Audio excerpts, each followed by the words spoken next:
ఇంత డేర్‌గా తీయటం అనేది ఒక మంచి విషయమే. కానీ ఇది గతంలో గూడా కొన్ని సినిమాలు ఇట్లాంటి సినిమాలు పోలికతో ఉన్నాయి. ఆ పాయింట్ మీకేమన్నా అనిపిచ్చిందా? ఈ సినిమా చేస్తున్న క్రమంలో గాని, డైరెక్టర్ గారు కథ చెప్పిన క్రమంలో గాని?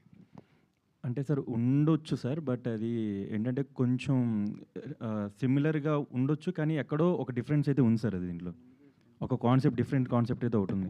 అది ఆల్రెడీ చెప్పినట్టు ఒక ఒక క్యూట్ లవ్ స్టోరీ గానీ సో, నాకు అది అనిపించింది. అంటే ఫ్యామిలీ వైఫ్ అండ్ హస్బెండ్ గొడవలు ఆ ఫీల్ అయితే ఉంటది.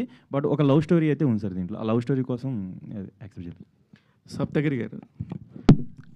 సార్ విపరీతంగా నెలకో సినిమాలో కనిపించే సప్తగిరి సంవత్సరానికి ఓసారి కూడా కనపడకుండా కనుమరుగైపోతానికి కారణం ఏంటి?